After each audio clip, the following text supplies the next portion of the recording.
He's not the best in titles. He's not the best in NBA. It's gonna be live things when we're doing live reactions to music.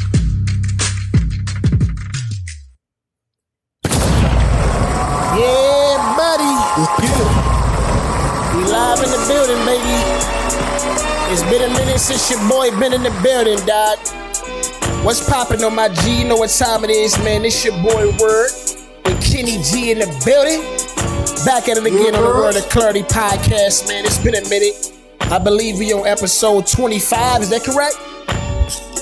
25, dog. 25. It's been about time. 25 of these months. 25, man. Feeding the streets. Yes, sir. But feel good to be back in the building, man. Cat's eye over there. How we feeling now, G? Listen, man, it's hot, man. Stay inside if you out here, man. If you out here in TX, man. Hey, in the TX, what y'all triple digits down there, huh? Oh yeah, man. 101, 102, 98. Yo, and what's so crazy is, you know, I like to go outside, you know what I'm saying, get a jog or a run in. Yeah. You can't even do that right now, bro. You will die out there, bro. Martin Lawrence and the heat stroke back in the 90s type heat out there, bro. Yeah, it's I think we hit 100 maybe once so far in the loop. But we've been having some up and down days, man. Our weather super bipolar, bro. Like it was 95, we got some rain, and then we had some, I think it was like low 70s recently. So yeah, man, but it's definitely summertime, dog. What the sundresses down there looking like, G?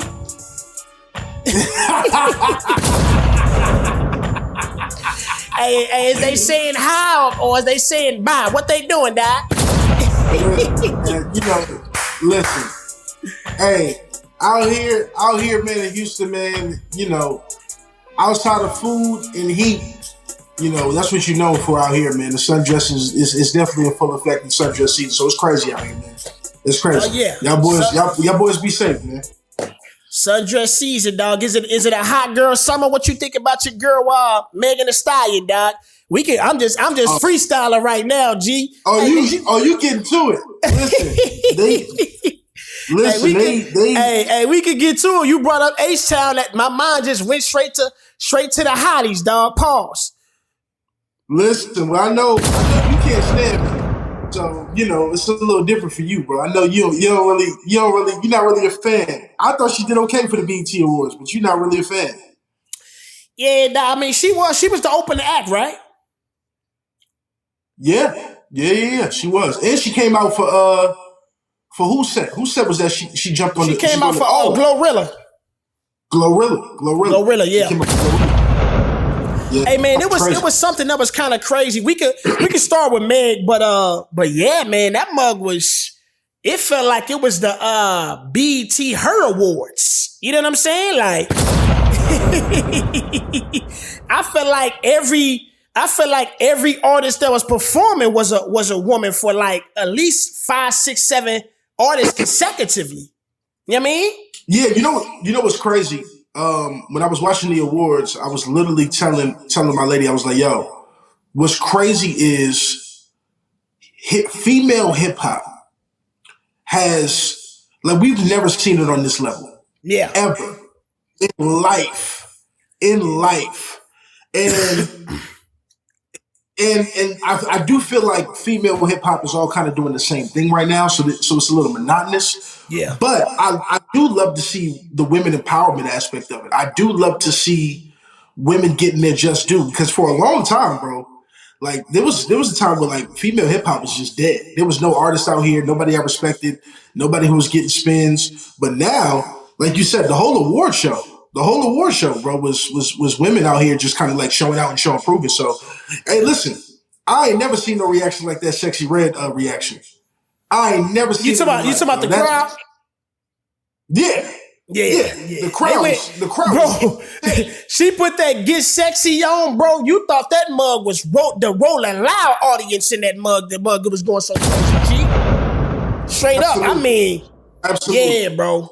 And then I thought out of the nominations and awards, she may have experienced the biggest robbery that night. by losing to Tyler for best new artist. I'm just saying, bro. I mean, Tyler definitely is making some noise, right? She got, honestly though, as invested as I am in music though, bro, I really can't even name her songs. I just know I've listened to her music, right? I know her music, but she don't have like no universal hits or even urban hits. You know what I mean? Like, I think she got one song I know off the top of my head, and it's called Water. Outside of that, I don't even know another record. You give me some if you got some. Nah, not really. You know, I've let her catalog just kind of play in the background because I do think she's talented. Come on, now. You done said she a folk artist now. Now, come on, now. What we doing? No, but like, no. She's dope. Like, I'm just not gonna necessarily run to her catalog, but I've let it play. I just don't know a lot of the records. Like, you're right, the Water record was insane because how many radio spins it got and stuff like that. But I don't think her fan base is urban, so it was a little surprising to me to see her clean up the way that she did at the BET Awards because I was like, who from this crowd is rocking with her on this level? Besides the one record we all know that went crazy, you know what I'm saying? Which shout out to her for that, but. Yeah, I didn't know that the urban crowd would give her so much love and give her those awards. She cleaned up. So, yeah, that was crazy. Yeah, she cleaned up, man. I think she won Best International Act. She won Best New Artist. She may even got something else. But, yeah, I thought, of course, the International Act, because I didn't even know any other people in there. I can't recall right now. But Best New Artist definitely was surprising. I mean, Sexy Red, bro, honestly, you could argue that she's the hottest rap MC right now. And she's been holding that title probably significantly for at least the bevy of this year. You know what I mean? Like, you think of the Get Sexy record, you think of Rich Baby Daddy, you think of You Everything, you think of just the moment she's had. You know what I mean? Nobody has really been garnering and grabbing hold of the black audience when it comes to the BET space. I would say like a Sexy Red. So when they gave it to her, Tyler, I was like, yeah, that must have been some political stuff. Try to pin up Tyler to be somewhat of a poor man version of Rihanna or something in my estimation. But listen, this is the same question I had watching it, right? And I need your honest opinion. You know what I'm saying? Yeah. Like when you talk to you know, when like I talk to wifey, I talk to female friends, or you may do the same or whatever. Like, do they appreciate what Sexy is doing musically? Because to me, it's just like the hype is insane, the energy is insane, but musically, like, are women resonating with this? You know what I'm saying? Like, that's just my question. I'm just wondering, like, is it a cultural phenomenon? Is the music good? You know what I'm saying? I would say Sexy Red has a similar, her music has a similar effect on women and just whoever in general that's her audience that Cardi B has, right? When Cardi B came out, I don't think most people was actually raving about how dope and high quality the music was. It's the person that they're getting in the music and in the entertainment value that comes along with it. So if that's twerking, if that's the TikTok effect with the dances, if that's just the ratchetness that I think every girl truly likes to lean into, that's the cup of tea that they lean into. The Cardis, the Sexies. So if they need that fix, Sexy Red gonna give it to you every time. You know what I mean? Like, and I don't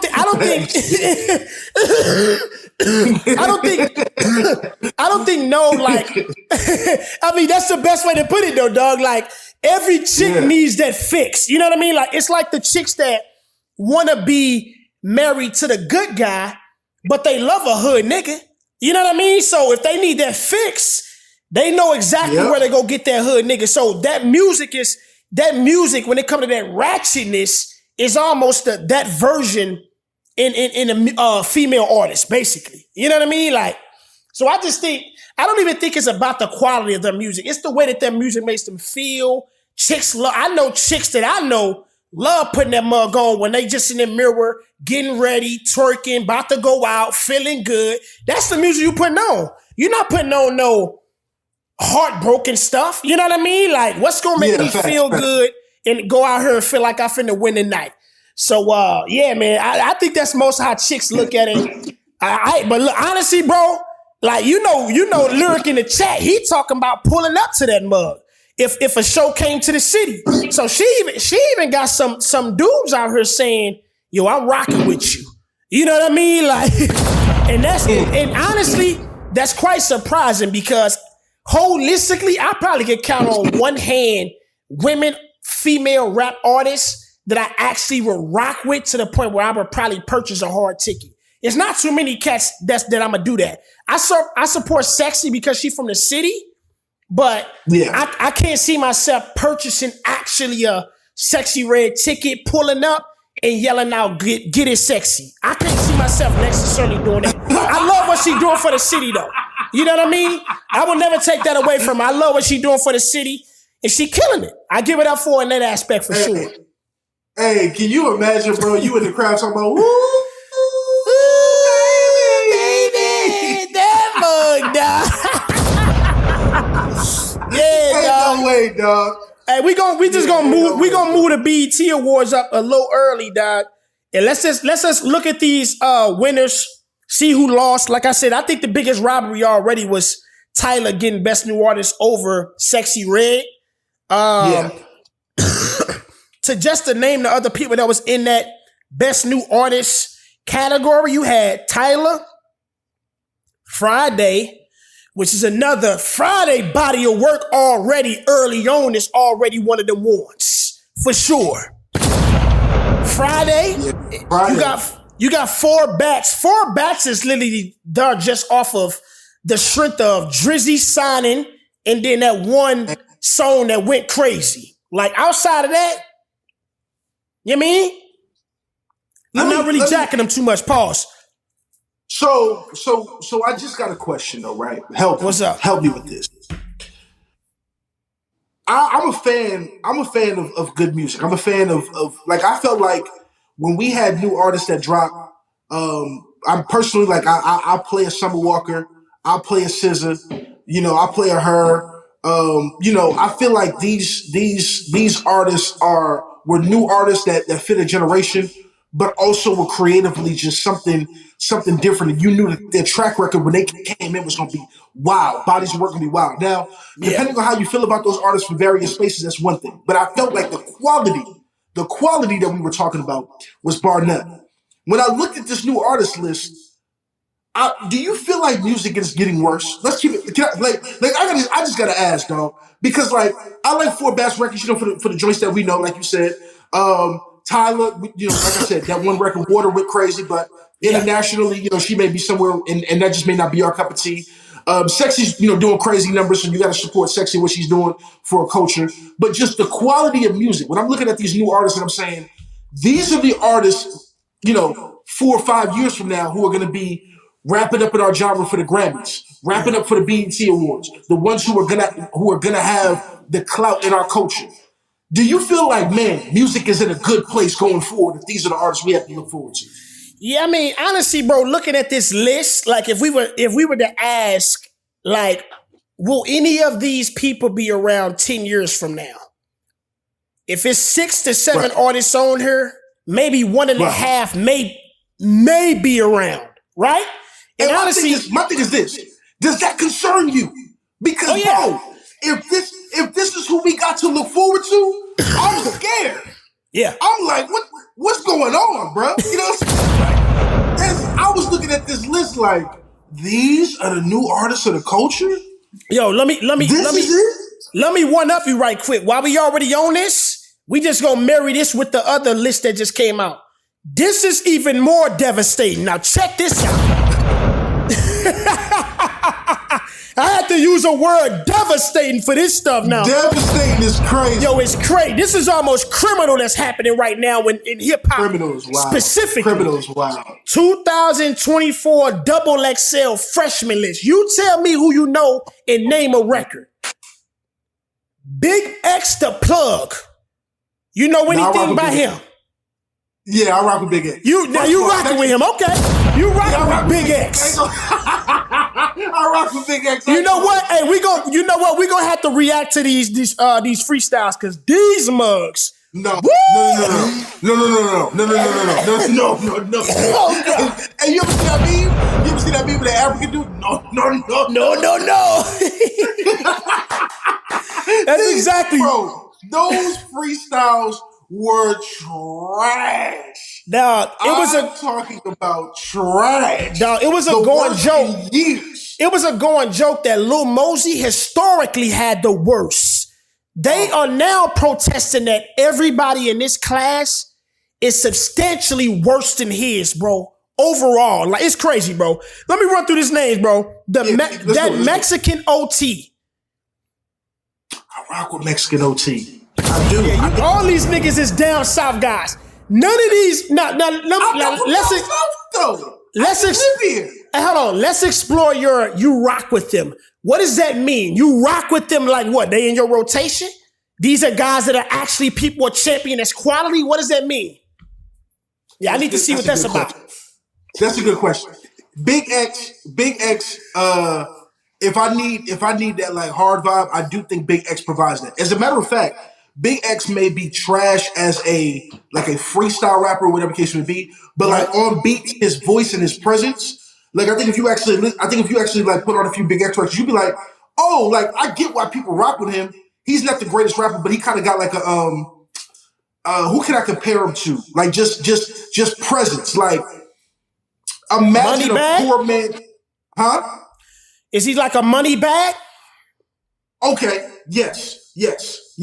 He's got a presence like that. When he gets on the record, you like, oh yeah, I like that. You know what I'm saying? But if he no bars, you can't expect that from him. That's not what he's about. So in rotation, no, not really. But X is somebody that if you hear at a party or at an event, yeah, for sure. That's what I mean as far as X is concerned. So his production definitely carrying 70 to 80% of the record.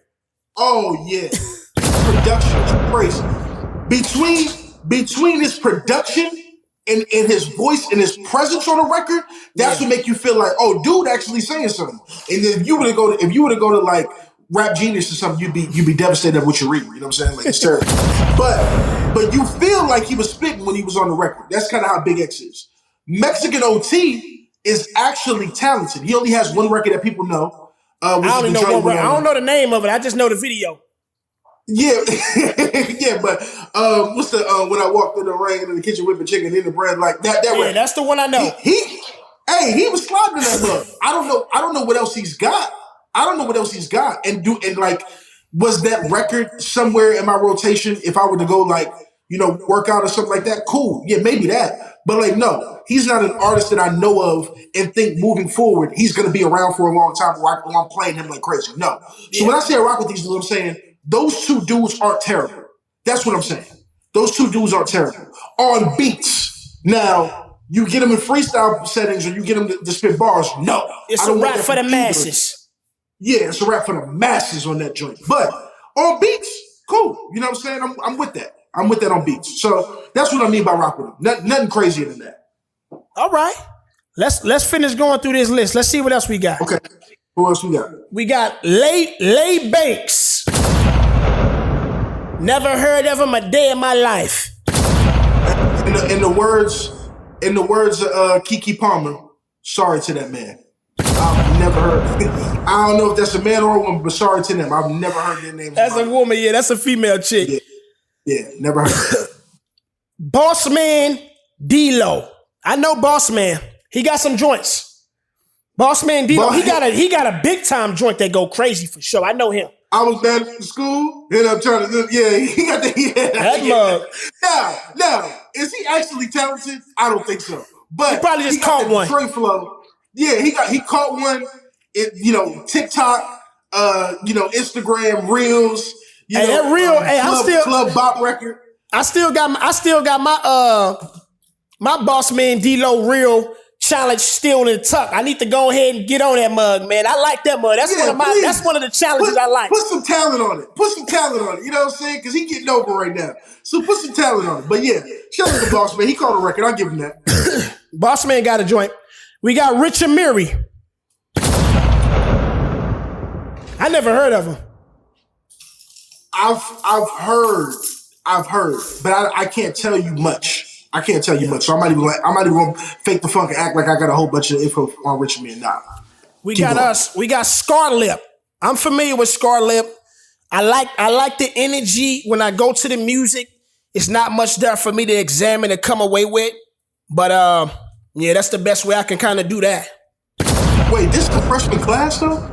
This is the freshman class. These are not contestants. These are the people that have been awarded and seeded into the XXL 2024 freshman class. Yes. Yeah. Bro, music is going to hell, bro. It's going to hell. Here we go. Wow. We got the infamous Honcho. How you feel about that? Made it to the freshman class? Hey, I think I know more about Honcho with his affairs and his relationships more than I do anything about his music.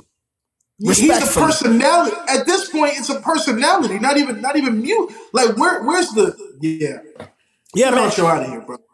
We just got done talking about 4 Bats. He's got a quote unquote mega hit inside of the walls of young hip hop. Sure. We'll give him that. He signed a Drizzy. I'll give him that. and that Drizzy co-sign still go a long way. Don't get it twisted. Oh yeah, long way. We got Maya the Don. Never heard of her a day in my life. Where's she from? I'm not even sure, dog. It sounds like she probably from somewhere on the East Coast with that Don behind her. All right. Now this guy's deservingly so. He's the one that's supposed to be here, and he's actually putting in work beyond. Cash Cobain. Oh, for sure. Yeah. But see, I would expect, a name like Cash, but the rest of these dudes are riding one record, one viral record. Cash out here got the wave. He's serving it and he's going with it. Like, he's probably a better producer than he is an artist, but I give him that I look at him as a package together. And when you look at it like that, yeah, he's cooking out here.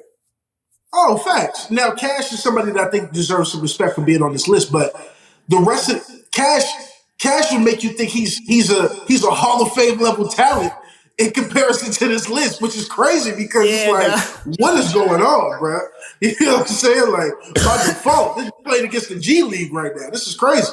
No kizzy dog. And then to finish it off, we got Skilla Baby. The most thing I hear about Skilla Baby is the noise from women. That's about it. I think I maybe know one record by him.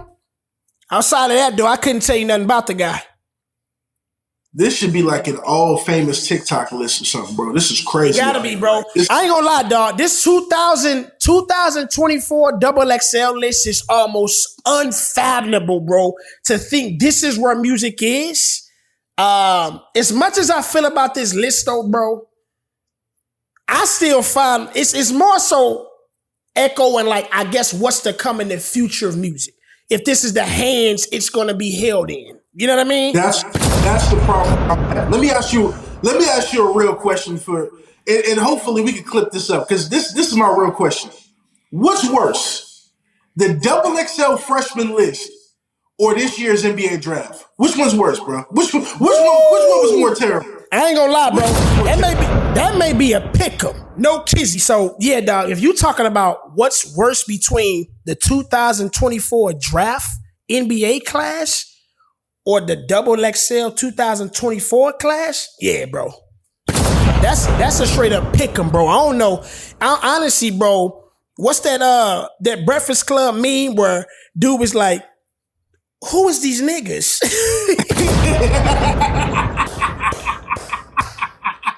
Hey, bro, real talk. That's my reply. Bro, let me explain something to people, dog.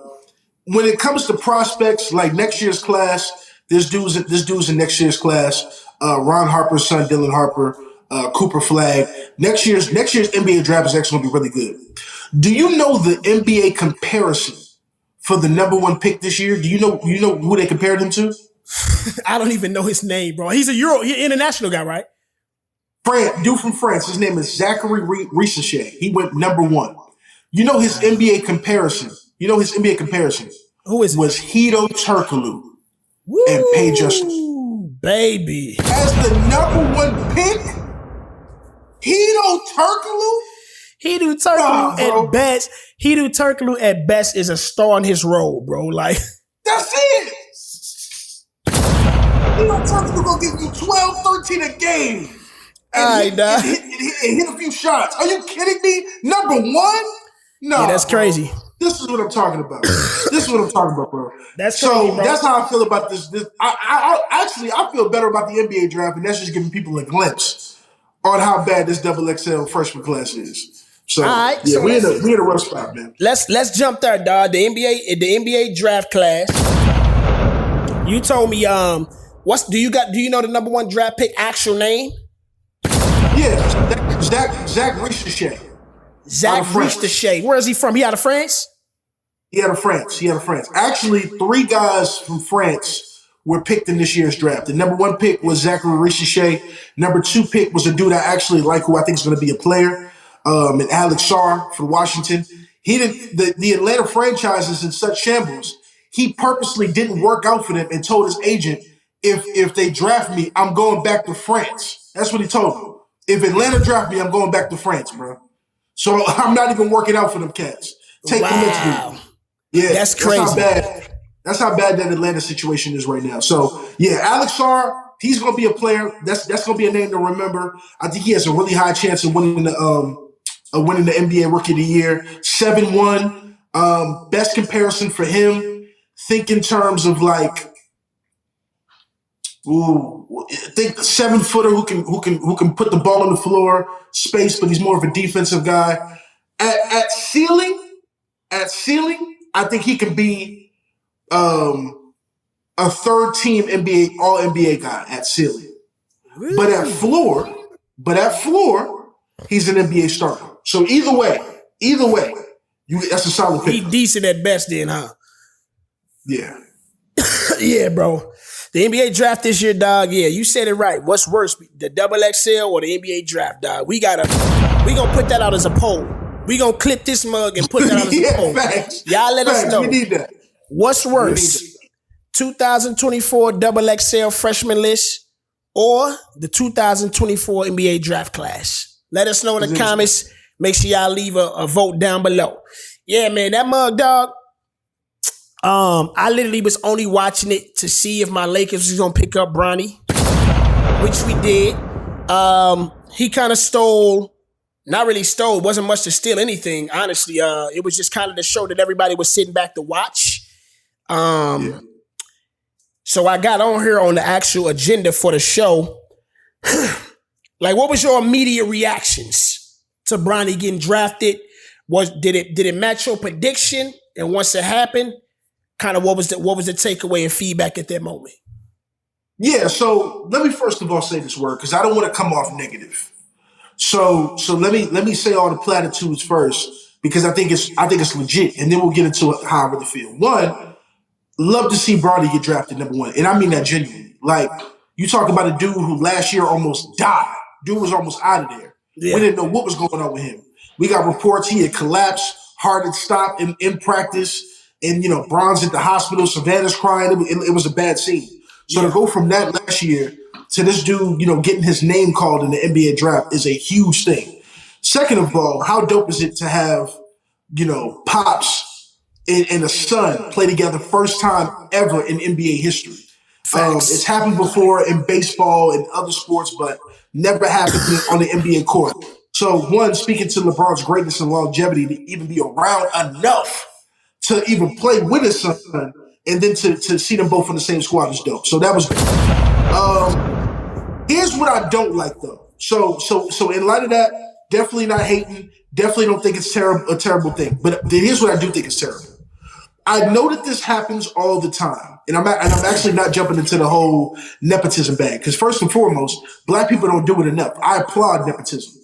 I think that we should set a way to where we can take care of our kids. We can take care of our grandkids. I'm working on that now, right? How do we make those moves to make sure that the generation, that comes after us is straight? That's not my problem. Here's my problem. We're hearing, because I watched day 2 just to see if Bronny was going to get drafted or not. Midway through the telecast, Bob Myers, who was the former GM for the Golden State Warriors, and Brian Windhorst, who's a dude that I love for ESPN, they're talking. And I'm hearing Rich Paul, who is a longtime fan of LeBron James and also his agent, who is also Bronny's agent, is calling teams and telling them, if you draft Bronny, he's going to Australia. That's just extra. What are you doing? That's crazy. You want to get LeBron. He gonna go to Australia if you draft him? That's wild. That's stupid. I was turned off by that. Because my thing is this. If this kid is good enough to play and a team is legitimately interested in Bronny, let him get drafted. In my opinion, the public perception of Bronny being drafted by another team, not the Lakers, would actually improve Bronny's stock. Because then what could people say? You couldn't use the argument, oh, Bron just looked out for his son, or the Lakers are only doing it because LeBron really runs the franchise. If another team said we thought he was good enough to draft him, then a lot of people would have to close their mouth. We just seen the Phoenix Suns take him at pick 50. They must really think he's a player. Shout out to Bronny. And a lot of that narrative goes away. The second thing I didn't like about it was I understand that I'm not a father yet, so I have to be careful. But I have been a son before. And I actually, got the privilege for a short period of time in my life to know my pops and have a relationship with him. And I think the worst thing that would have happened for my development is if my dad didn't let me, grow up, mature, and become a grown man, right? So there's a level of which I love it for Bronny, but I also hate it for him because now if you thought the shadow was ridiculous before he got to the league, there's only more pressure and more ridiculous media coverage now because you got to play with your pops every day, be in the locker room with him every day, be at the facility with him every day, answer questions about him every day. You don't ever get a chance to actually be Bronny James. You're just LeBron's kid. So now we don't even know if he'll get the shot to prove if he actually can play in the league or not. Because every question is going to be, how do you feel about playing with your dad, the greatest scorer and arguably the best player of all time? I just hate that for him. I hate that he doesn't get to carve out his own path. And I'll be honest, if he doesn't show improvement in the first 3 years, when LeBron retires, he may retire right with him, to be honest with you. That might be his last game too. I ain't gonna hold you. So he's got 3 years to figure this out. Oh, God. He got 3 years to figure this out. Low key. That's where I'm at. Yeah, man. Those are some good points, man. I think to rebuttal, I'll give my when everything happened in the draft, but to rebuttal, just to piggyback off of what you just said around if he'll ever really have a chance to prove. I think he'll still have a chance to prove himself despite the fact that a big part of his reason of being drafted is on the back and the strength of his father being his father and who LeBron is.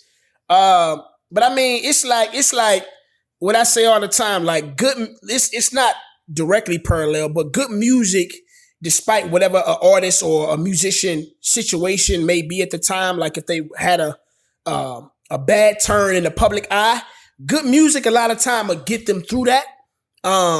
And in hindsight, it'll still allow people to appreciate it.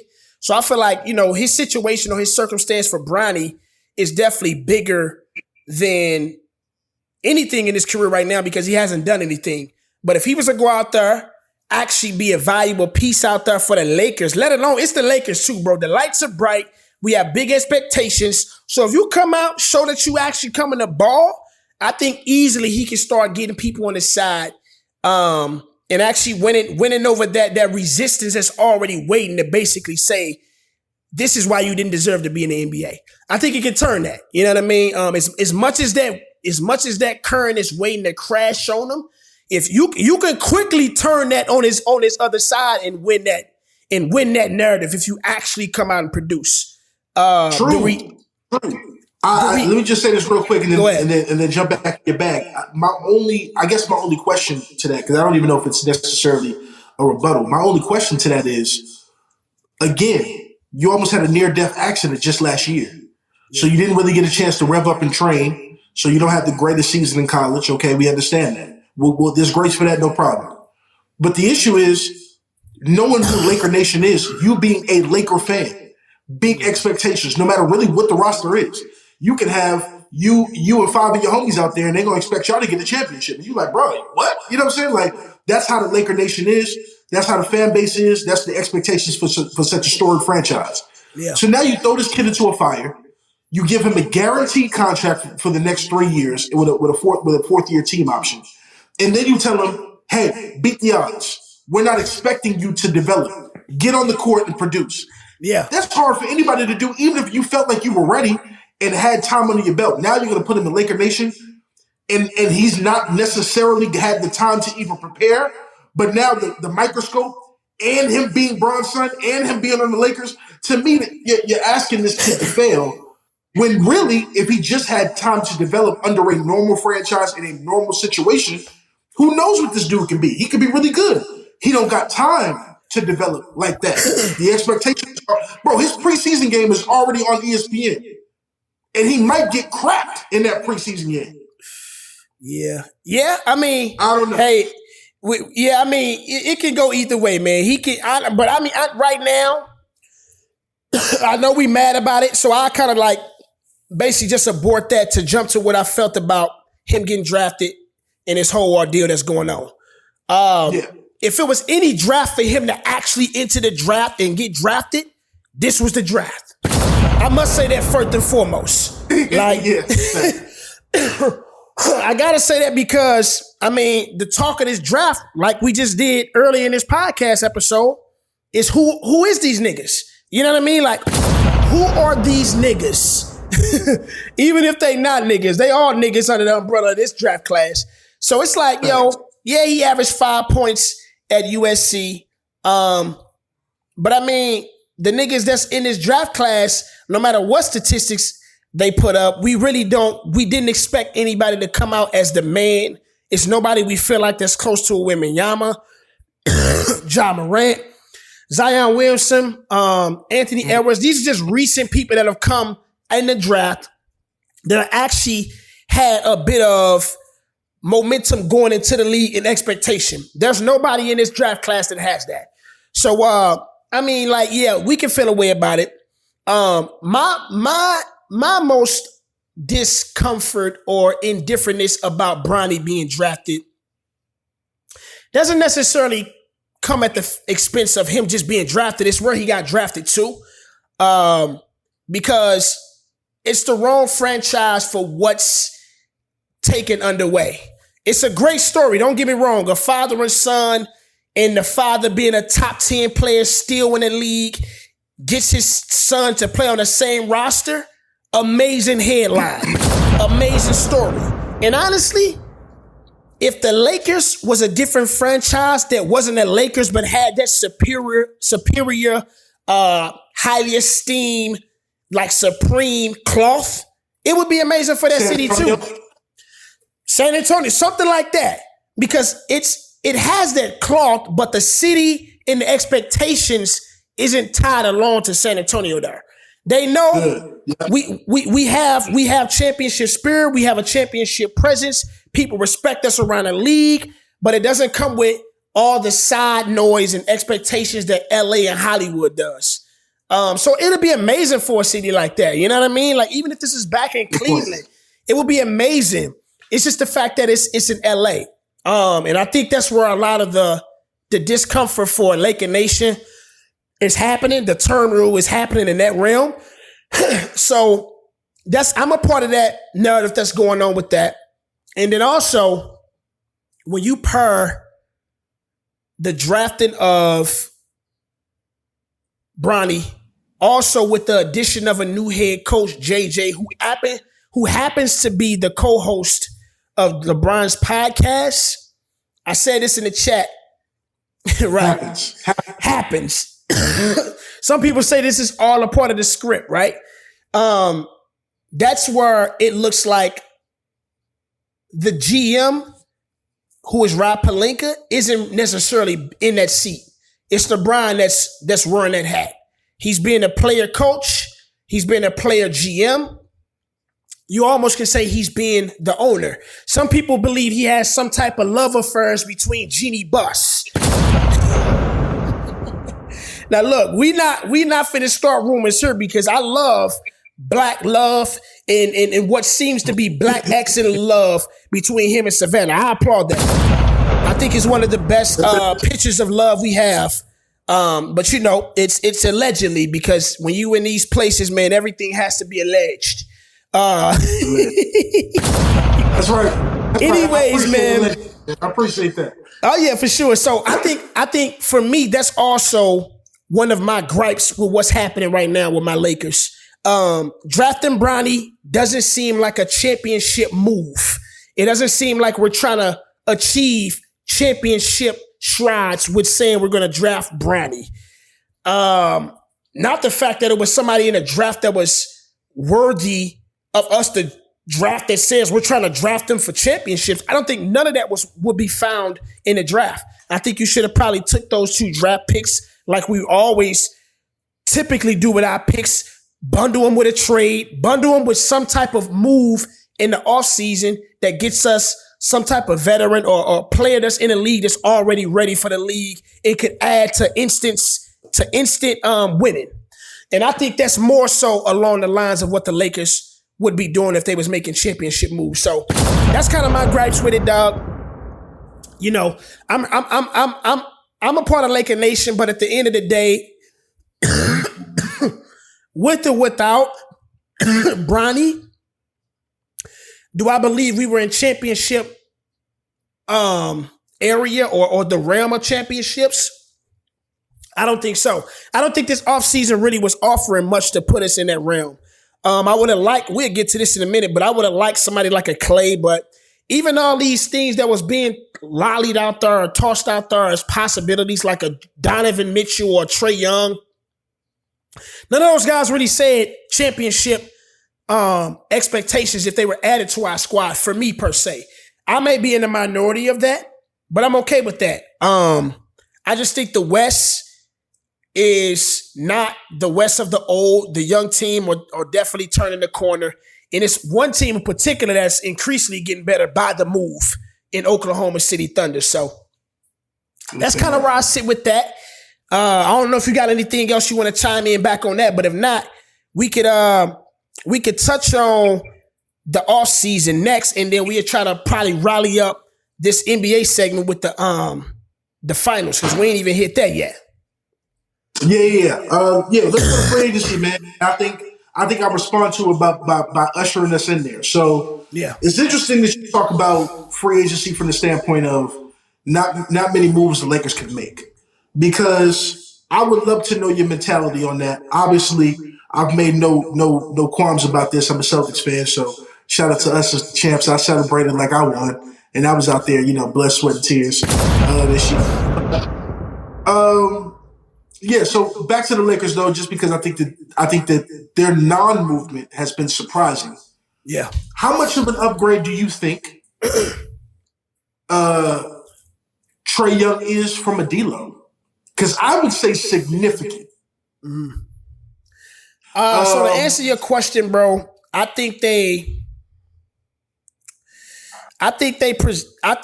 both are headaches, but they present different type of headaches. To say it the best. Do I think we'll get more buckets out of one? Maybe so, but I think it's at the expense of more buckets being attempted. And I think he can shoot us. They both can shoot us in a game and shoot us out of a game. And I think one guy will have a greener light to do that in Trae Young, because he's Trae Young and D'Angelo Russell is D'Angelo Russell. I think we can more so coach and manage Russell rather than Trae Young does what he wants. And he's both of them, like I said, are headaches. but they both are definitely liabilities on that other side of the ball as well. And I don't necessarily see. I know Trae Young, he gets 9 assists, 10 assists in his sleep. They seem to just be by default, kind of like Harden in his heyday when he was getting 31, 9, and 9. Was it really making people better around him, or was it just the fact that I dribble so much that I have to give it up and somebody having to be open and they hit the shot? I think that's more so what it is with Trae Young. And he's just not a guy that I'm looking to build with post LeBron neither. That's another thing I'm keeping in mind. Who's the guy that I would feel good being there once LeBron is gone and AD and that other guy, part of the tandem, is that guy? I don't believe I like Trae Young. D'Lo isn't that necessarily, but he's already there. So to my dismay, I've happened to watch a little bit more Trae Young than I would like to have watched. You ain't right for bodying that nigga, dog.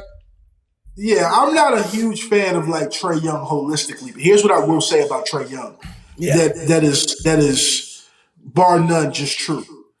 I've watched Trae Young take a team with not the best talent to the Eastern Conference Finals. He did. I've watched Trae Young literally get John Collins paid and Clint Capella. I've watched him single-handedly sign a check for them niggas by throwing them 5 to 6 lobs a game apiece. I've watched it. And I can't help but think, and we've been saying this for years, how much LeBron would benefit in the regular season with being able to get off the ball, number one. Mm-hmm. 2, how much Anthony Davis would benefit from the amount of lobs Trae Young would find for him in the paint. I think that's a match made in heaven.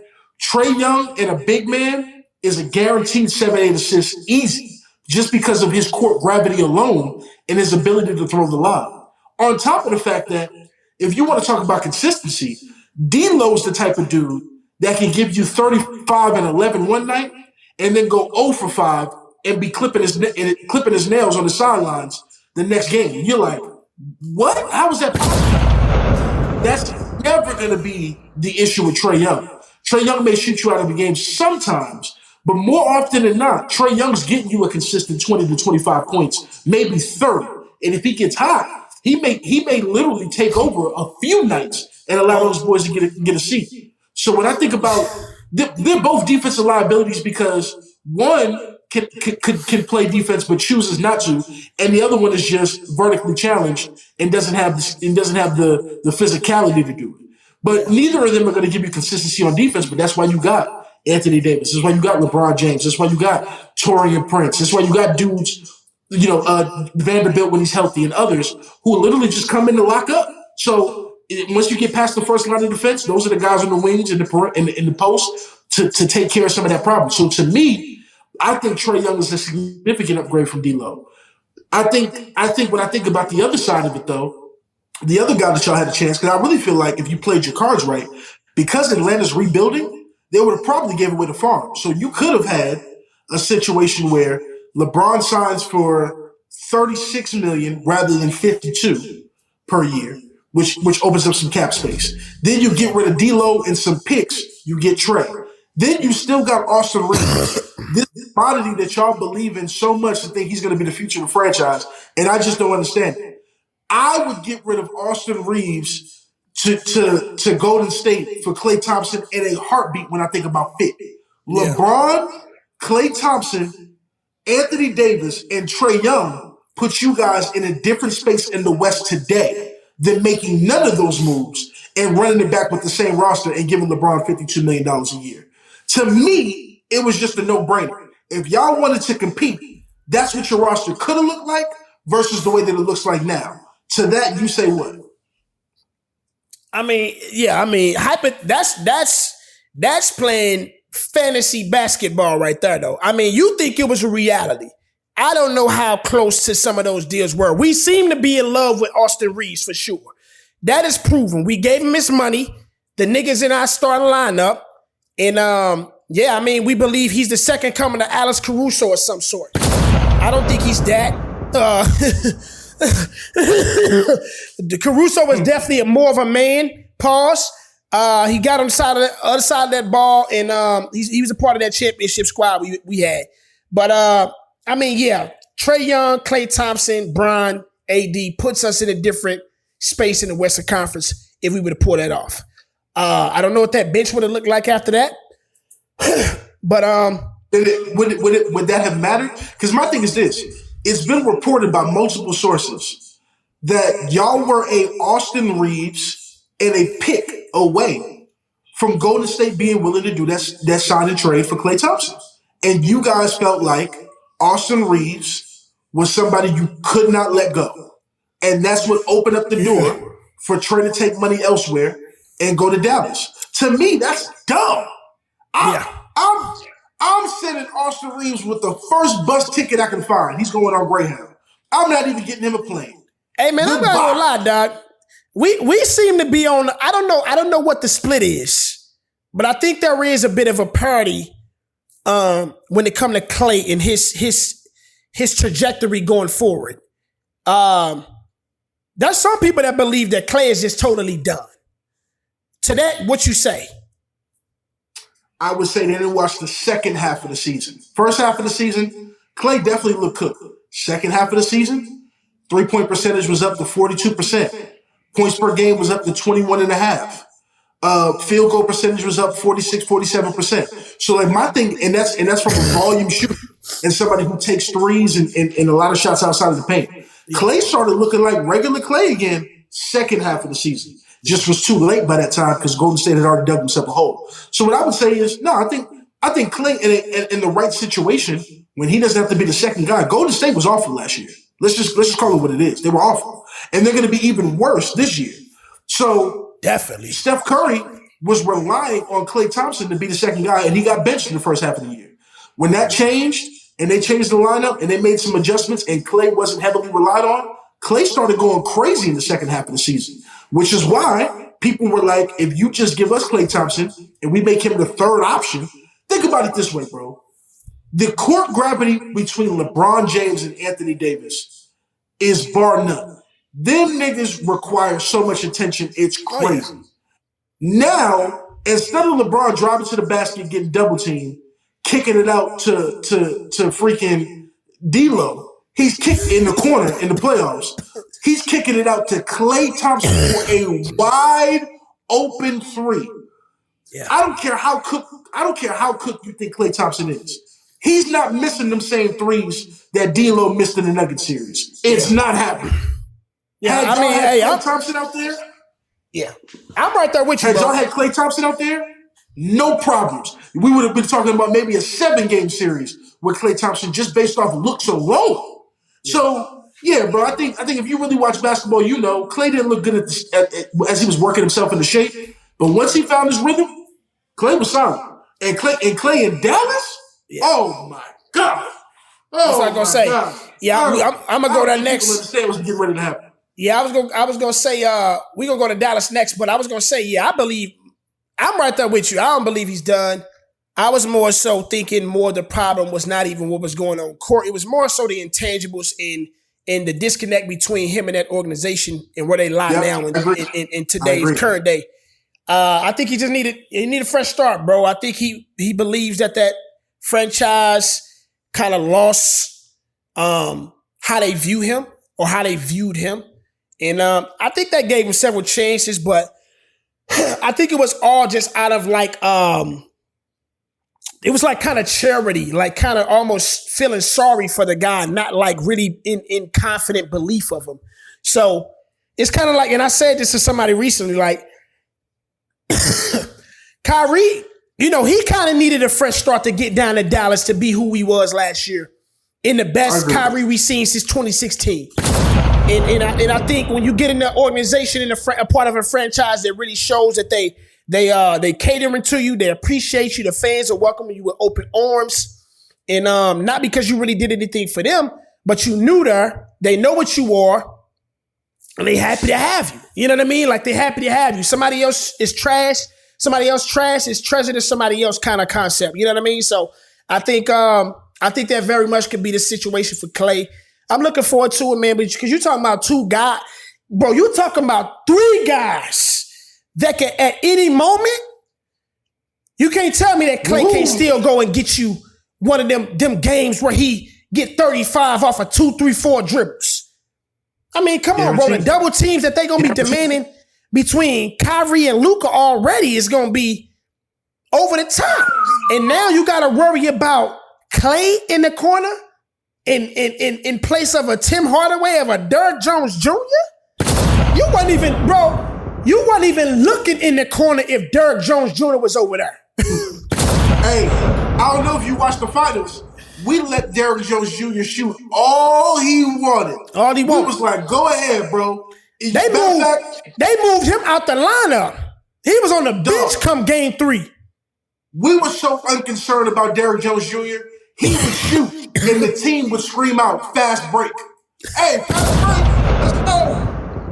Because we knew it's off the rim. He not hitting nothing. So, again, replacing his production, Derrick Jones' production, Tim Hardaway, who didn't even get no tick for real, with Klay Thompson?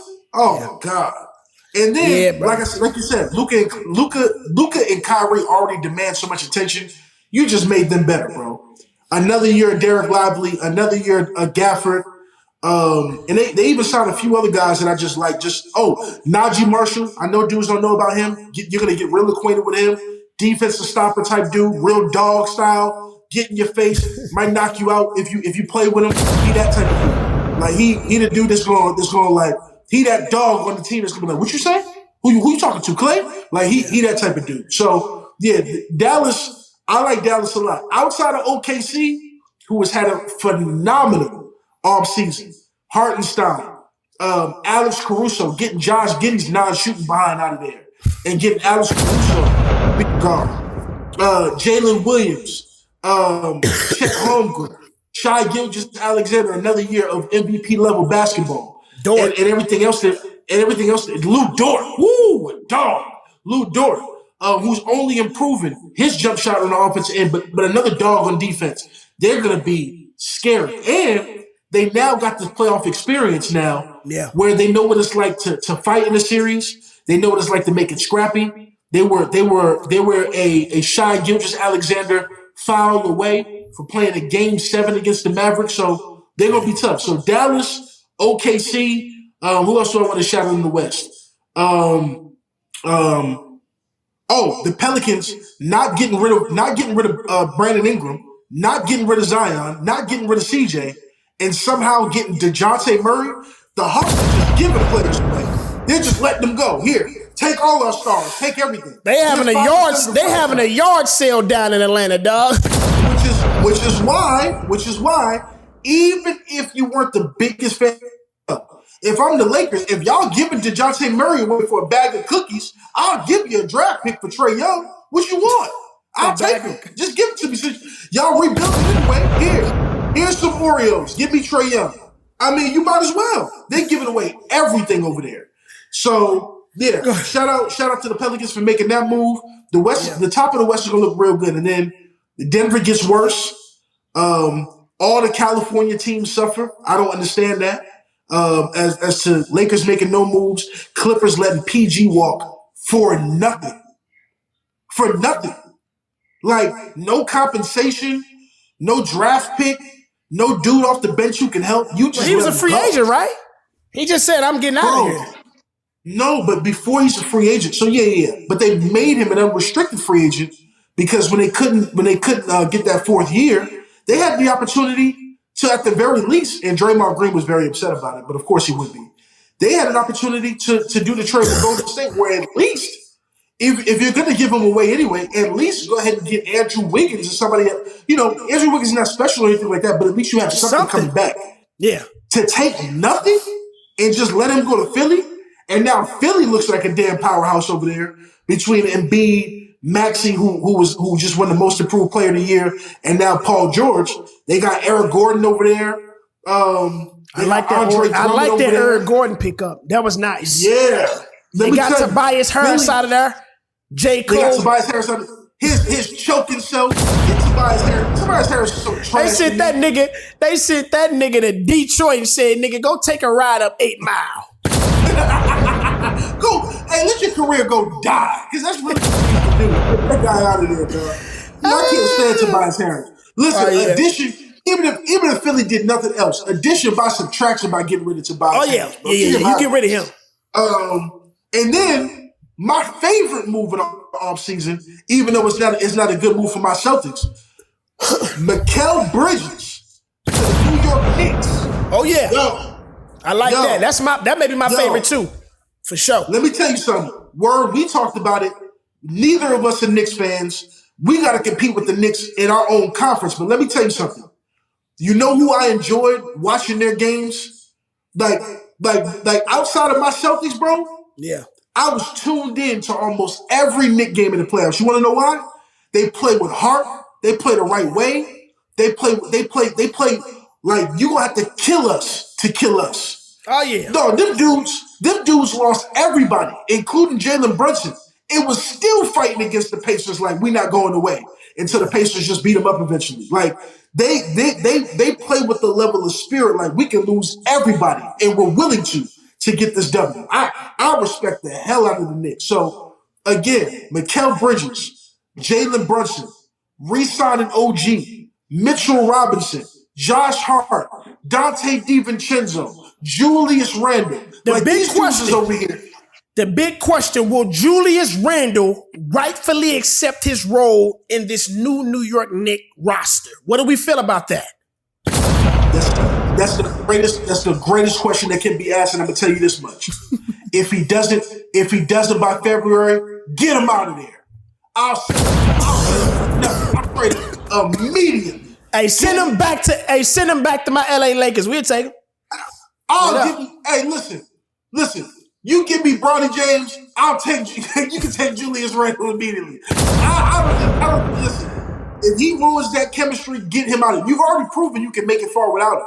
Yeah. The only thing keeping the Knicks from the Eastern Conference Finals is Julius Randle. He's the only person that can stop them from getting to the Eastern Conference Finals against either us or Philly.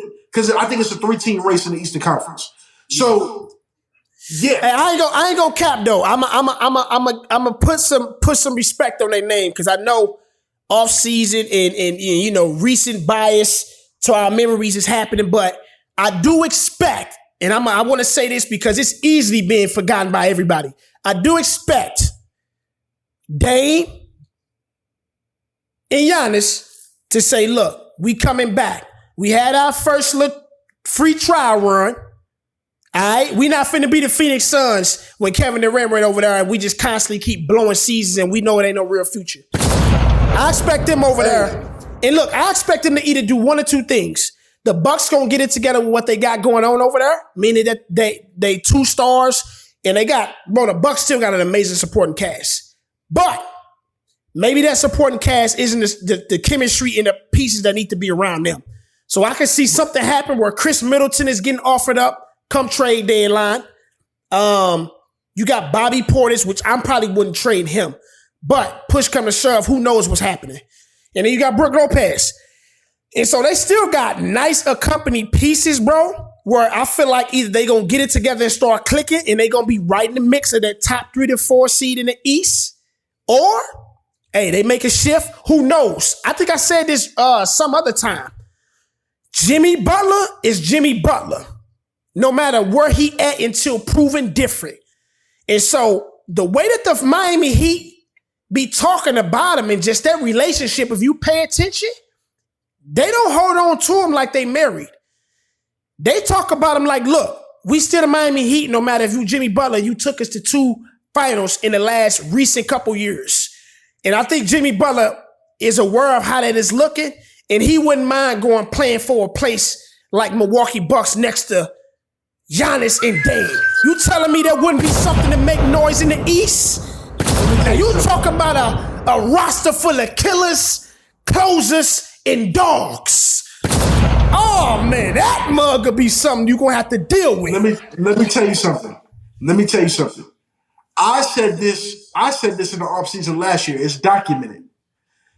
Don't ever in your life find yourself putting Jimmy Butler and Damian Lillard on the same roster?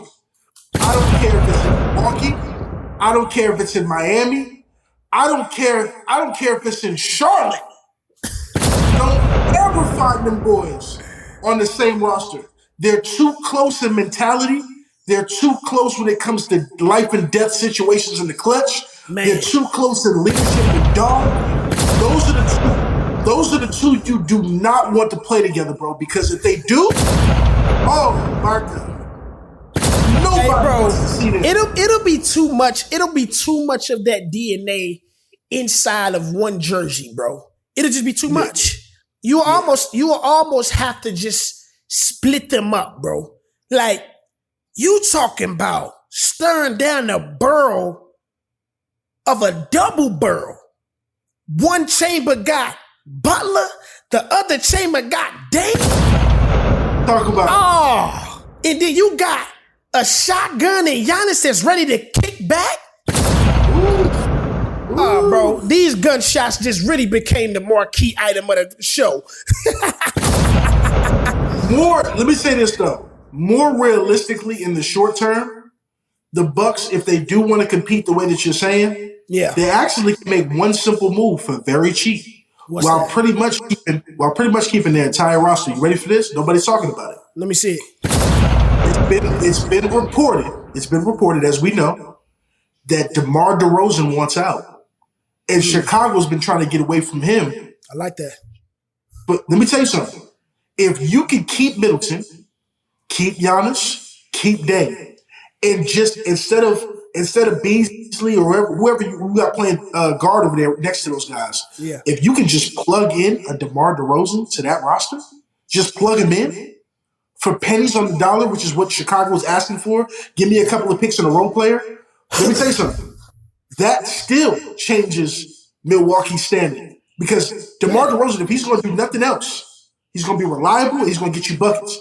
Chris Middleton has fallen off recently. I think he's more of a fourth option than he's a third. But DeMar DeRozan can step in and give you all the stuff Chris Middleton was giving you before. DeMar DeRozan can do that right now. And how scary would it be for Chris Middleton to be the fourth option on that Milwaukee Bucks team? Let me tell you, that's scary. That's scary. You honestly, bro, that's how teams are going to have to start building, because what Boston have over there, they have a bona fide 1 through 5 option where you actually have to say there's a fifth option. You don't say that. You don't say there's a fourth option. You, at the most, you say there's a third option. That's it. Now we're at the point where we're saying fourth and fifth options. And honestly, I like that. Crazy. I don't like DeMar DeRozan coming to my Lakers because of where we are, and we just wouldn't have the surrounding pieces to really make me say we're contenders. But you put DeMar over there in Milwaukee, I mean, you literally have 3 experts in 3 different spaces on the court. You have a midi, you have a perimeter, and you have an inside. Literally, they can beat you all different ways, and they still. I would imagine if they was keeping somebody like a Chris, even if they coughed him up, I still would love it. And I think a Chris Middleton would be enough to go and get you a DeMar if they had to. Easily. I don't even think you got to use that chip, but if you do, so what? Chris Middleton has declined, unfortunately. Maybe that's injuries. Maybe some of it is just, age or fatigue, whatever that may be. But you get rid of his production, or you supplement his old production with a DeMar DeRozan, like you said, midi, 3-point, outside specialist with an inside guy, and you're able to keep dogs like Patrick Beverly and Bobby Portis off the bench. Oh man, stop playing with me. Now Milwaukee's right back in the mix. We cooking, bro. They need to go ahead and sign us to some NBA team deals when it comes to the front office, bro. We'll make it work telling you. Easily. I'll have Milwaukee turned around in a heartbeat. I'll have them turned around in a heartbeat. Now, I don't know what they doing with, and maybe that's a part of what's going on over there, man. Doc Rivers and that stuff over there. I don't know what's up with them guys, man. I don't know if he's the person that's supposed to be over there. I think that was a part of what was actually some of the turmoil and kind of the downfall of them. I mean, of course they got injured, whatever, but they were showing signs of just struggle bus before even the postseason even came. So But yeah, man. Speaking of, I'm gonna just take this time to try to tackle some of these other cats. Zach LaVine, bro. It's a rumor going around that nobody wants him. What's going on with that? Yeah, I've heard that. So first of all, you want to talk about backup plans for the Lakers? Hey, if Zach LaVine, if nobody wants him, you might as well. Nah. I don't want to be. I understand my catch the real. I'm just saying, but let me explain what's going on with Zach LaVine. So, from what I'm understanding, Zach LaVine's considered a locker room cancer out there in Chicago. Yeah, they say that like it could be because he doesn't want to play for the city or doesn't feel like he's been treated with the level of respect that he feels like he deserves. But he no longer wants to report to Chicago. It's interesting because Zach LaVine's a hell of a player. And I believe they paid him at least an initial contract, but he'd rather not. He'd rather not return, and it's getting so bad out there, bro. They may just send him home until they can find something for him. To be honest with you, now Zach LaVine has been riddled by injuries, so we do know that he hasn't been able to perform on the court. He just hasn't been able to get on the court, so that's another problem. But yeah, from what I'm understanding, him and Chicago aren't on the same page and what it means to include him in the offense. He feels like it's a log jam and he doesn't feel valued over there. And so therefore, they think it would be a cancer to bring him back. Now I kind of agree with that because you added him, you had DeRozan. It was like a log jam at that guard forward position and their styles didn't mesh. Then you had Vucevic over there, who I like. Somebody needs to go grab him as a center. He's a quality center. Somebody needs to go get him over there. But yeah, Chicago just needs to blow it up, man. I think they got a way to actually rebuild through the draft, and the coming drafts are going to be really good coming up. So, yeah, I hope LaVine gets out of there. I don't know. I don't think anybody does want him right now because they're concerned about his health and other things. But listen, if that's why I say you think I'm joking with the Lakers thing, but if you need shooting, Zach can shoot and he's athletic. That can't hurt your team at the very least if he's available. Because here's the thing. Who else are you going to start over him? Torian Prince? Oh, no, Torian Prince just got signed. You going to start over who? Like, what I'm saying is, if you add Zach to the team, I don't think who you got at the two is more explosive than Zach LaVine, whoever you got over there. Austin? Reeves? Yeah, I just don't want to be, like I'm saying, the guys that's coming over there, I'm thinking about, all right, what's going to happen when Brian get out of there anyway? I don't want to be in a. I mean, we probably more than likely gonna be in a space where we're kind of in a drought. But yeah, I don't want to get tied to anything that's that nasty work. I want it to be at least, if anything, hey, you got an aging AD that still has some prime in his tank, and we just looking for a couple guys that are either like AE or wait for that batch of guys to come up. You know who I would like? I just thought about it. You know where Zach LaVine could thrive actually, and they would be a significantly better team as a team who actually had a little run not too long ago. Who was that? Throw Zach LaVine, just drop him in the mix in Sacramento. I think he changes things a lot over there. Think about it. I got my take on them, and they just great. They're great mediocre, great mid. That's what they are. That's what I'm saying. They need something to take them from great mid to solid. You think about Fox, Sabonis, Zach LaVine. They got a kid named Keegan Murray over there who can really play.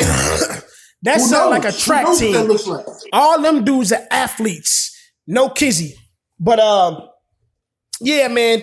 We'll wrap up with these cats, dog. We've been freestyling everywhere. It's been good though, dog. Yeah, for sure.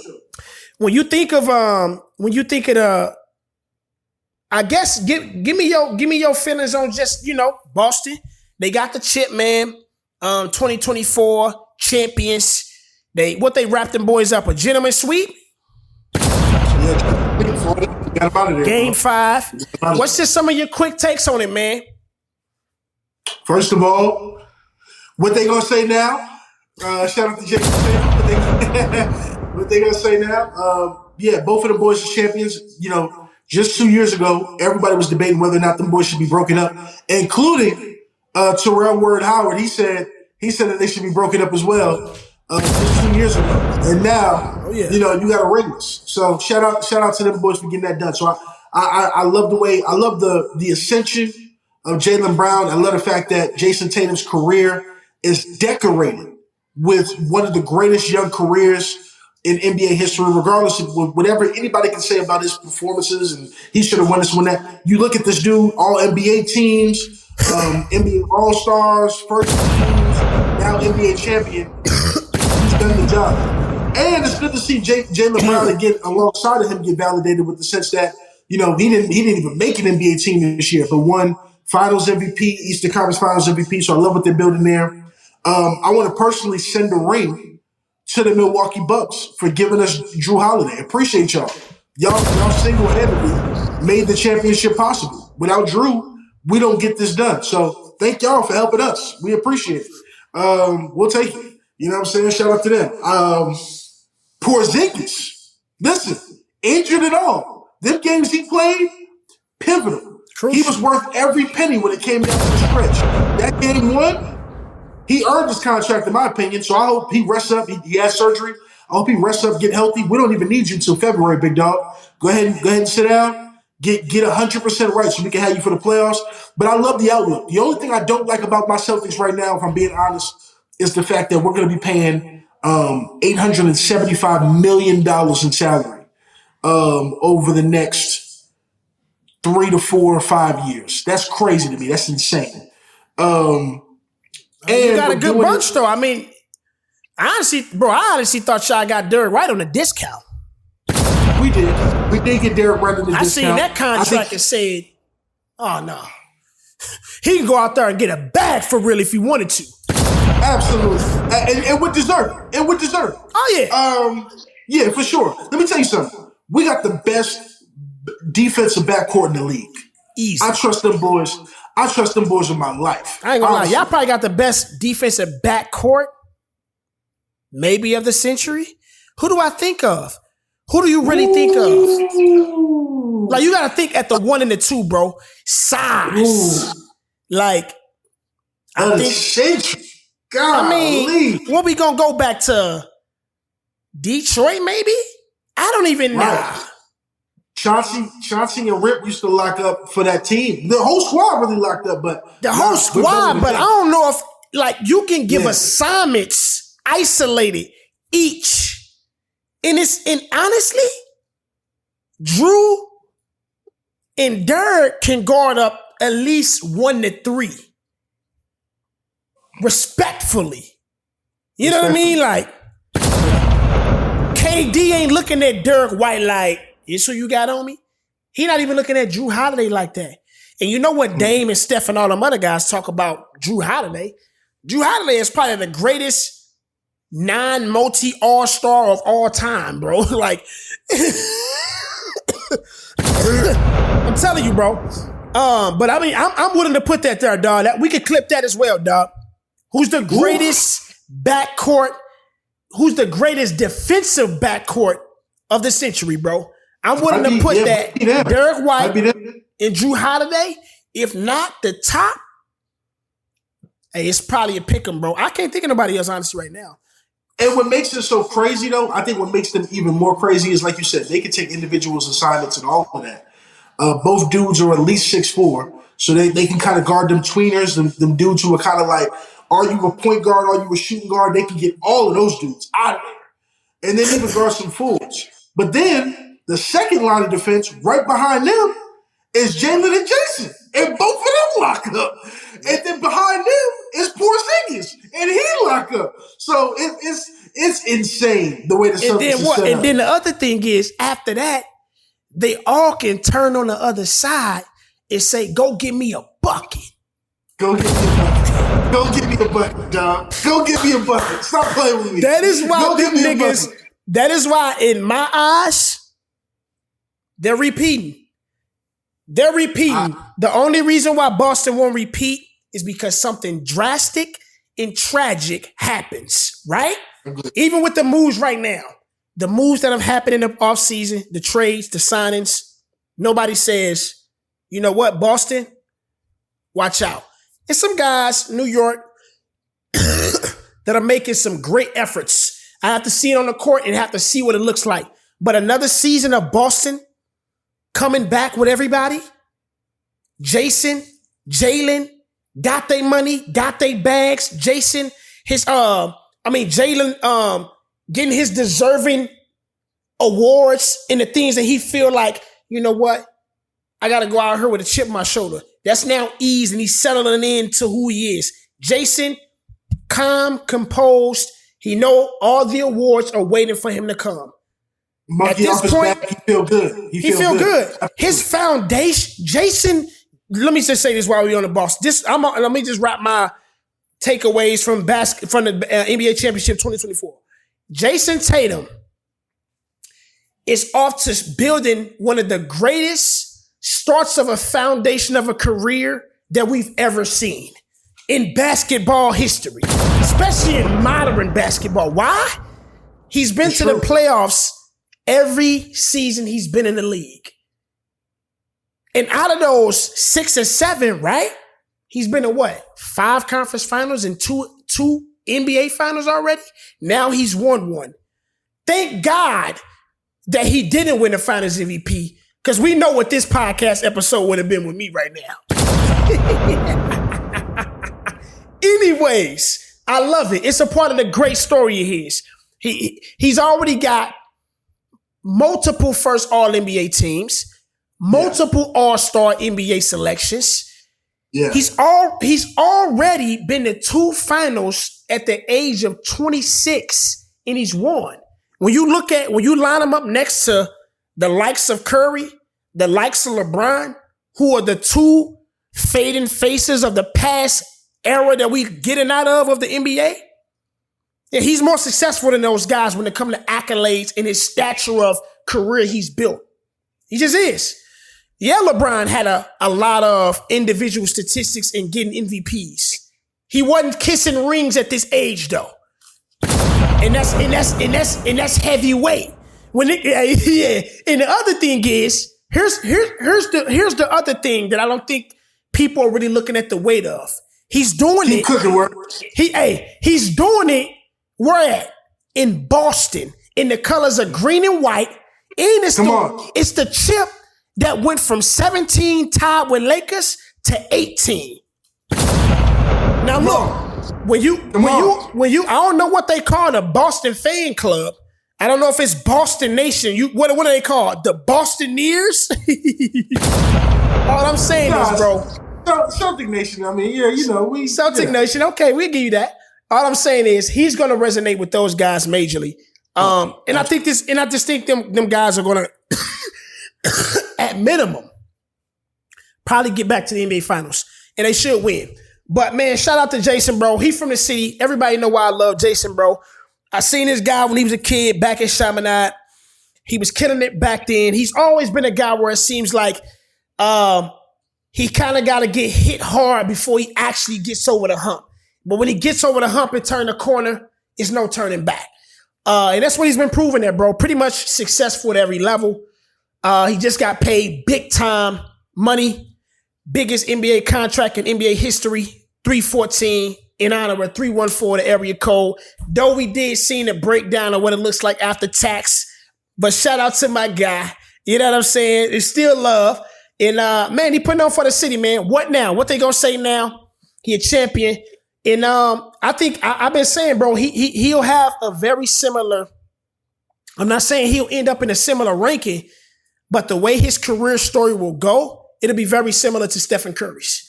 And he's already he's a light-skinned, beloved guy. Easily the NBA is waiting for him to just take it to be the face. He has a lot to say at that table now because he has a chip. So shout out to Jason. He better watch out though, because I'll tell you, that boy in Minnesota want all the smoke, man. Yeah, man, but he want all the smoke. He do. Shout out to Jason, man. Happy for him. Not happy for the Celtics, but yeah, man. You guys, you all are looking good for next year, man. But we'll get to this. We'll get to these. Skim over a few of these records, dog. We can look at this right quick before we jump into that. Actually, one of the things that happened over in hip hop, man. that kind of put the cherry on the top of the Drake and Kendrick feud and back and forth was Juneteenth. Pop out with Ken and Friends in Inglewood. Was it Inglewood or was it at Compton? That was in Compton, bro. At the Forum. At the Forum. You had Pop Out with Ken and Friends brought out everybody on that side of the city. And yeah, man. He put on for the city, put on for the West Coast.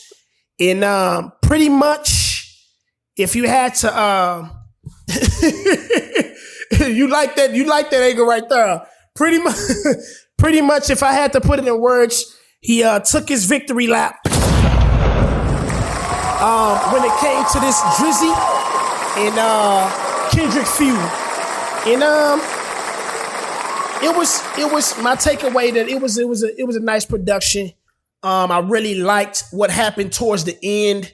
I thought he was pretty, like, you know, he just came off a tour off the Mr. Morale and Big Steppers tour, and that was a very high production tour. And so when it came to this, maybe that was some of the expectation I was going in with, being that it was going to be on Juneteenth. We know what he just got done getting through with the beef. And so I kind of had some of those expectations coming in. Outside of that, though, I thought it was definitely a solid production. Interesting set list.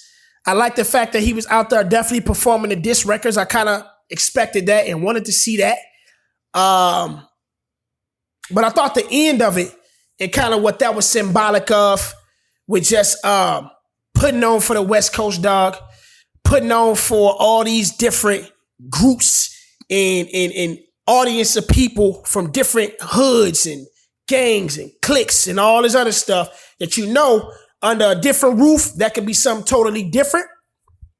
But I think somebody like Kendrick was gifted and blessed that position to be able to possess that type of power. And I think he's using it in a healthy way that hopefully will be extended past that night in the Forum. So from that standpoint, definitely enjoyed it, dog. And I thought it was, you know, I loved it. I said Kendrick should do something to capitalize on the beef. I love that he did it on Juneteenth, being that's right on brand with him. And yeah, bro, I thought it was a dope moment. What you feel about it? Let me grab this water. First of all, yeah, for sure. First of all, man, shout out to Kendrick, because the idea that he was able to capitalize. Kendrick is still petty. First of all, this night wasn't about Drake, so that was cool. But in little subtle ways, he wanted to make sure that he got his point across. As he should. Homie still doubled down, calling us some slaves, and then you do a pop-out show on Juneteenth. We're strategic. You know, the whole idea of, you know who really bang a set? My nigga Chuck T, you know who really bang a set? My nigga YG. To be completely gang affiliated that night with every set from LA, wanted to get a point across. You know, the idea of get more love in the city that you from, nigga. He wanted to get a point across. And he did all of those things. So Kendrick is petty in that manner for those who are paying attention. But about the show itself, I echo every sentiment you said, man. Really solid production. I got an opportunity to go see the Mr. Morale and the Big Steppers tour in Houston. He did an amazing job. Definitely high produced, definitely high level stuff. I think that he switched his approach for this, but it was what was needed. And I love the fact that he put on for an entire coast. Let me tell you something. As an East Coast dude who was seeing the discontinuity from that coast and thinking about how there's really nobody who could put on for a lot of those New York artists and other artists who come from that area, it was good to see that he was like, the whole first half of the show, nothing but underground West Coast artists and up-and-coming dudes, and then a few favorites we haven't heard from in a long time. That was my first time seeing Roddy Ricch in forever. That was my first time. That nigga, he ain't come back as Roddy Ricch. That nigga came back as Rich Roddy. That nigga. But look, they loved him though, and that was dope to see because his stock has been out of there, and not in a good way. But to see him, get that love in the city, dope. To see YG set, dope. To get a surprise appearance from Tyler, dope. To see Ty Dolla $ign, even though they did my dog dirty with the mic situation. Come on, man, get my man right. Was dope to see that. Dope to see Blast, an artist I love. Let me tell you something. You want to know who get rotation in my catalog? Who's that? Blast gets a lot of rotation in my catalog. Blast. I play, man, love Blast. Good to see him, even though he was Milli Vanilli out there because of the mic situation. We didn't get to hear him. So it was just dope to see Kendrick put on for his city. And then the production for himself, I feel like his set list was cool. There were a few records I didn't really care to hear. Like, I didn't feel like he should have did Swimming Pools. I just thought that wasn't necessary. But the Black Hippie reunion, fire. Seeing Schoolboy, fire.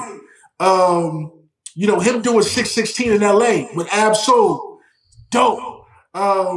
Him coming out to Euphoria, fire. Did not expect that. That was dope. And then, let me tell you, 5 times in a row doing Not Like Us. The first 3 times stopping on the A minor line. Everybody singing word for word that record. That was crazy. That energy was nuts. So yeah, all in all, man, dope production. He's definitely extended the life of not only the beef but that record. And a lot of people thought it may have gone away. Toward the end of the summer. Here we are in July pulling up on July 4th, and now we're still seeing the makeup of his run, and we still got a video that's coming. So dude is capitalized. I don't know if the rumors are true about the album, but since the video rumors are true, I'm going to take it that the album may still be coming at some point fairly soon, or this year at least, even if last quarter. And if he does that, he's had a hell of a year. So shout out to Kendrick Lamar, man, for a dude who has not been historically outside, especially in recent years. Yeah. His resurgence, but also his strategy. Gotta applaud it, man. Great job for Kendrick. While we on albums, man, let's run through a few of the joints that's been coming out. I don't know if we got a chance to talk about. I know we didn't have a chance to talk about this because I don't believe it was out at the time. But since last episode, we got Hardstone Psycho by Don Toliver. It is, I believe, a 3-part. If you go on Apple Music, it's broken up into 3 parts, I believe. And that was different. Definitely different. And then he also dropped a deluxe to that album as well. Just to skim through this album and to list some of the songs. He starts off with Kryptonite. Quickly gets into a feature with Kodak. And that mug, Brother Stone is out of here. It sounds like Yak reached into his premium bag. Let me say something. Yak, whatever drugs you were doing before that you have clearly stopped doing, because even your appearance is completely different. I ain't never seen Yak look this healthy. Yeah. Whatever you are doing, sir, continue in that path. Because what you did with Donnie T, man. Donnie T, bro, let me tell you this. God. Donnie T brings out the best in the acts he pairs up with, bro. Niggas feel like they get on his record and gotta come correct, dog. So shout out to Yak on that record, bro. He did his thing. Of course, the single with Cash Cobain and Charlie Wilson, Attitude, that was fire. The entire album is actually, bro. To me, bro, the entire album is pretty fire, bro. Ice Age with Travis Scott is another one that's crazy. 4x4. Hey, let me ask you this: with as much fire as on here, because you're naming a lot of the records that I share the same opinion with. Yeah, is this competing for album of the year thus far? That's pretty much where I'm at with it, bro. I gotta sit with it a little bit more. I think for more so, I say my favorite album and what's in most rotation for me by default is Party Next Door 4. That's just my forte in my wheelhouse of sounds and just music. And typically that's what I listen to the most because I'm always in that space, dark, low lighting, night rides, you know what I mean? Vibes. So by default, that gets a lot of it. But I know that's not for everybody. Party Next Door isn't for everybody. But this album, Hardstone Psycho, it has a variation. You know what I mean? Like it's a lot of stuff on here that I see a lot of people can play. It's more universal, and it's more things for more audiences. And then also, bro, Donnie T is just a high level talent, bro. Master, bro. Whatever you want to call it. He's his musicality, his ear for music, his ear for melody, and his ear for just song structure is just off the Richter scale, bro. Master melody. Donnie T just gets it. When you want to talk about producing a record, oh yeah, there's not many cats I want over Donnie T, bro. He just understands what it takes to make a record. He just understands it.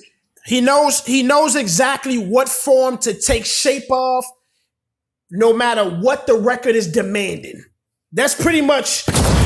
I just remember that bag. That bag you got in when you was talking about Tory was unparalleled, bro. We may have to run that mug back on the clip with this mug, bro. We might have to. Anyways, though, dog, to answer the question, though, is Hardstone Psycho by Don Toliver in the talks of album of the year at the 6-month mark, half mark of the year? I would say yes. It's not many I'm having in that conversation. I know Blue Lips, and let's just try to, this album is in the hip hop. I love Blue Lips. I ain't gonna hold you.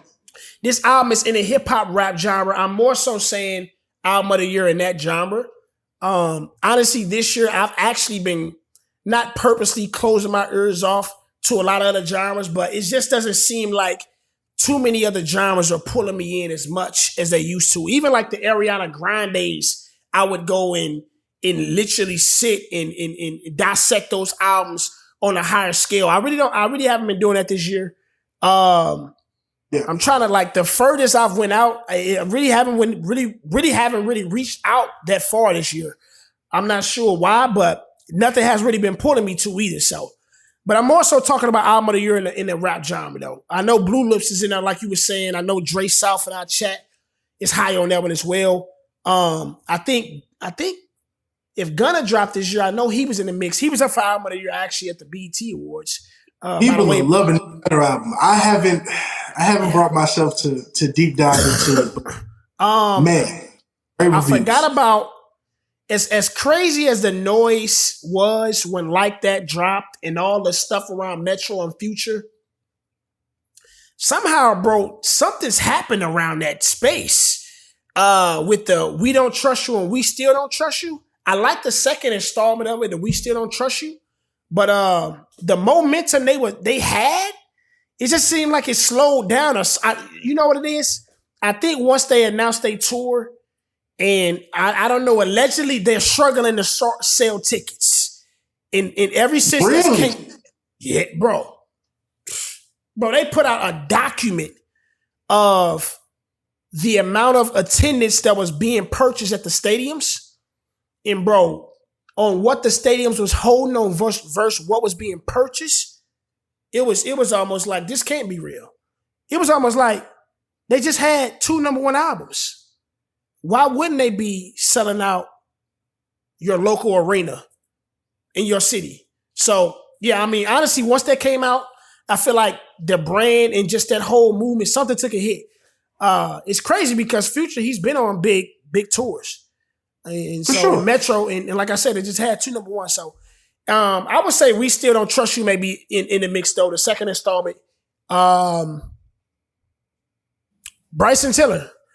He submitted it for he submitted it for R&B and soul, but I still gotta mention it. It's another one. That's probably my second or third rotated album.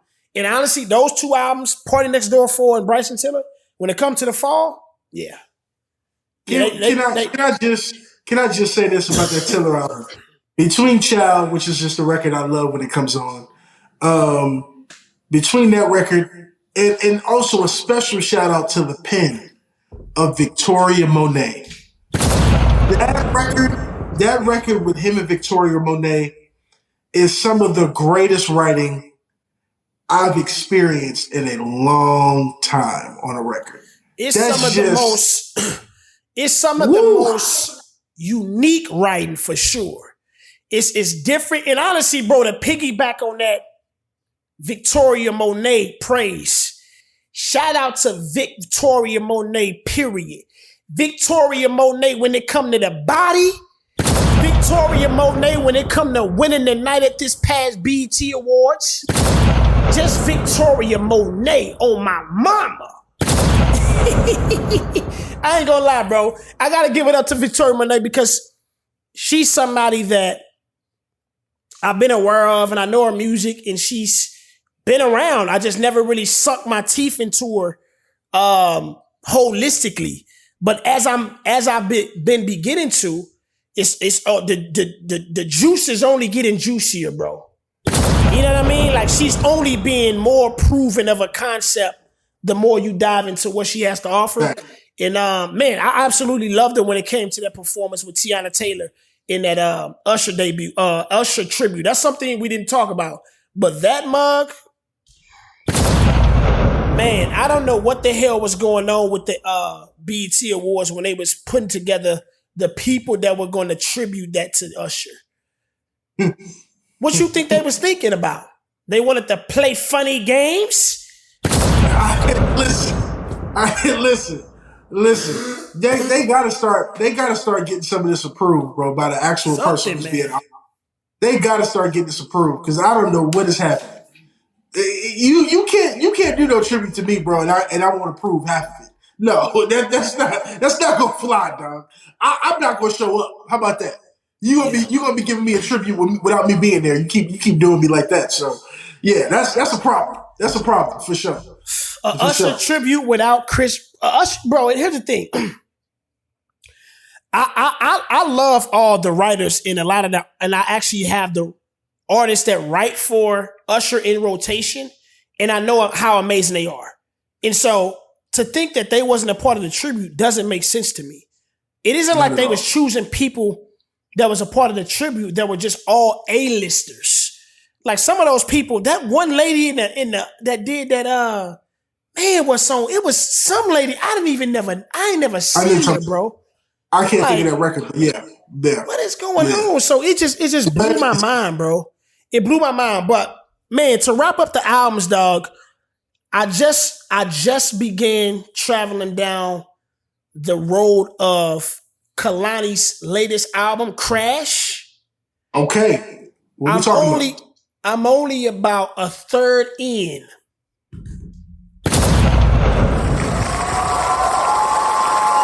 She's coming like that. Straight up. And I ain't pausing on that. Because when it come to Lonnie, hey, when it come to Lonnie, baby, she maybe could come anywhere. Hey, dog, hey, respectfully, dog. You know, I know Lonnie, her sexual orientation is, but I love Lonnie, man. I love her as an act. I love her musically. She's a beautiful lady, man. And I enjoy her, bro. I really do.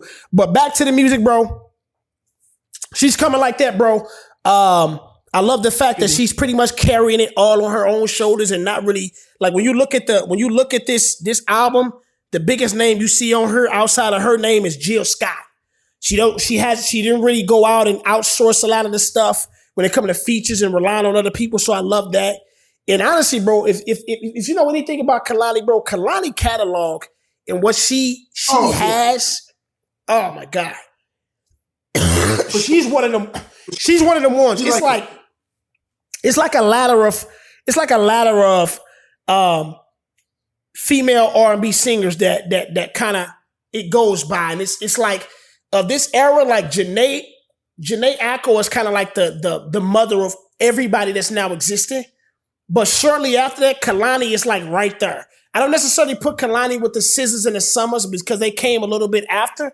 And what I mean by that, like some of them actually was doing music in the times where Janae and it was kind of coming on the scene and was popping, but they didn't necessarily pop until years later. And honestly, the music evolved because of those people that popped prior to them, like a Janae.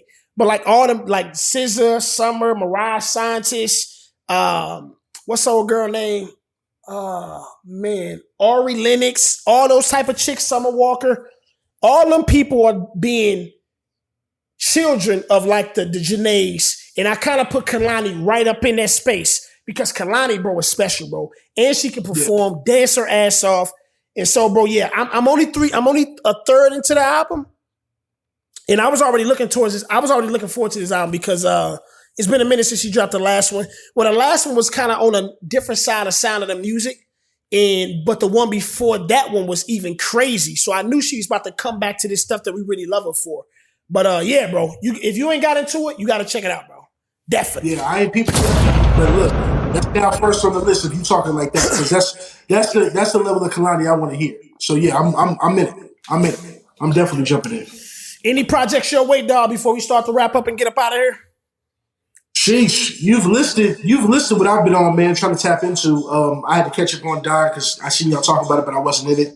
So we've pretty much covered my list of what I'm on right now. Yeah. I'm just hoping that we finish the year strong with whatever's coming down in this will be third quarter. So I don't know what's on the horizon, but I am looking forward to more music. I think we're good on where we at though, as far as I'm concerned though. Yeah. I'm not even sure what's slated to come in the remainder of the year. But, I mean, I will say thus far, like, the guys that I typically lean towards and guys that are my favorites, like, they've been delivering, man. So when I think about the Donnies, the Brysons, the Parties, and honestly a Chris Brown Deluxe that came from the previous year, I'm pretty well fed. By the way, no disrespect, because I know, Killer Mike is who he is, but 11-11 should have got that award, man. Shout out to Chris Brown, man. Come on. For sure. Come on, we gotta stop doing my boy Greasy, man. And even Usher, man, they robbed Chris in that space too. Best R&B, it was just, yeah, they know they gonna do Chris, man. But outside of that, man, did you get a chance to see that Bad Boys 4, dog? I did get a chance to see Bad Boys 4. How'd you feel about that? So here's the thing. This is how I got it ranked, bro. Bad Boys 2 is at the top for me still. Wow. Yeah, Bad Boys 2 is just insane to me. It's between wherever you put Bad Boys 1 and this newest Bad Boys. Bad Boys 3 was trash to me. At the bottom. So yeah, that was easily at the bottom. Bad Boys 2 at the top, Bad Boys 3 at the bottom. 4 is either second or third, whichever one you want to slide. But it was good to see Martin back in his element, dog. It was good to see him back on screen. One of the things I hated about Bad Boys 3 was the fact that Martin just wasn't Martin. Yeah. I don't know if he was going through something or whatever that may be, but on screen it didn't translate. He was barely in the movie. He had no action parts, nothing that. But I loved the representing of Martin in Bad Boys 4. I loved that. I thought it was a great film. And in an era right now where we're getting trash films, better TV shows, but trash films, it was good to be able to get up and go to the movies and feel like it was worth it. Yeah. That I was able to. Yeah, man, to piggyback off that, dog, definitely a worthy movie theater movie. Enjoyed it thoroughly. Went into it. It's always, because the franchise is high proclaimed, critically acclaimed series and franchise. I went into it with expectations, but not like over the top expectations. So I was still expecting a good movie, but I wasn't sure if they was going to deliver. But it definitely delivered in the theater. Some movies I'd be like, man, it's not even worthy of. But this one definitely did. The action was there. The comedy was there. And like you said, Martin, for a change, actually was carrying like just the momentum of the movie. When it comes to like even the one-liners and just the comedy, like I thought it was about to be cringe, like when it first started to kick off. But it soon turned into like, no, this was like knee-jerking, ready to fall out the chart type of laugher moments. So for sure. Yeah, man, sure. It was solid, man. The kid, bro, Martin's son.